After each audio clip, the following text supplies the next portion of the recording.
If you love the blues, you found your new home. The Blues Hotel. Real music. Just talking blues. Real stories. And Blues Moments in Time. The history that shaped it all. 3 podcasts. 1 home. The Blues Hotel Collective. Listen wherever you get your podcasts. From the Blues Hotel Collective, welcome to Blues Moments in Time, where every groove holds a memory and every moment echoes the truth of what came before. Today, we rewind the reel, trace the footsteps, and revisit the chapters that shaped the blues. Here is our host, Kelvin Huggins. Welcome to Blues Moments in Time, the podcast dedicated to exploring the rich history and the cultural significance of blues music. Today we focus on the events of February 19, a day that bridges the muddy banks of the Mississippi with the streets of Paris and the studios of Chicago. Let's start with the cultural landscape. It was on this day, February 19, 1919, and the intellectual foundation for black artistic expression shifted forever. In Paris, W.E.B. Du Bois convened the first Pan-African Congress. As the world recovered from the Great War, this gathering asserted the dignity and the rights of African people globally. Why does this matter to the blues? Because this surge in black consciousness created the new Negro movement.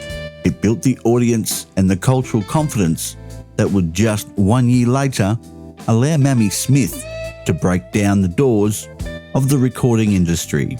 The Congress didn't play the music, but it built the stage. Now let's turn our attention to the political climate. We fast forward to February 19, 1945. The world was at war again. On this day, US forces landed on the black sands of Iwo Jima. Amidst the chaos were hundreds of African American Marines serving in a segregated military, fighting for freedom they didn't fully possess at home. The W.E.B campaign, Victory Abroad and Victory at Home, was the rallying cry. When these veterans returned, they refused to accept the status quo of the Jim Crow South. Many packed their bags and moved north, taking the blues with them to cities like Chicago and Detroit, transforming the music from a rural folk art into an electrified urban shout. Of course, no discussion of blues history would be complete without exploring the music itself. And speaking of the migration to Chicago, we have a perfect musical snapshot from exactly 26 years after that Congress in Paris. On February 19, 1945, the legendary Big Bill Broonzy walked into a Chicago recording studio, flanked by the thunderous piano of Big Maceo Merriweather and the wailing sax of Buster Bennett. Broonzy recorded Where the Blues Began. If you listen closely to that session, you can hear history turning. It's not quite the raw Delta blues of the past, and not yet the distorted roar of Muddy Waters' future. It is the Bluebird beat, the sophisticated swinging bridge that carried the blues across the mid-century. February 19 has also marked the beginning of life for some incredible blues musicians. We celebrate the birth of Sam Myers in 1936. Born in Laurel, Mississippi, Myers was a musician's musician. He started keeping time on the drums for slide guitar king Elmore James, but eventually he stepped out from behind the kit and picked up a harmonica and unleashed a voice that could shake the rafters.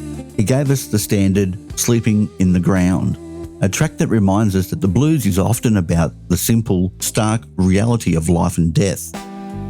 And sadly, February 19 has also been a day of loss. In 1980, we lost Bon Scott, the electrifying frontman of AC/DC. Now, purists might argue he's a rocker, but listen to his voice. Listen to the structure of those early AC/DC anthems. That is the blues, amplified and adrenalized.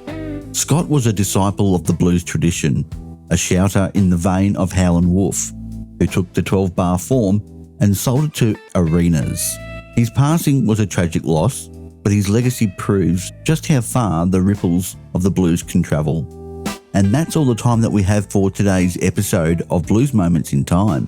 I'm Calvin Huggins. Join us next time as we continue to explore the fascinating history of the blues.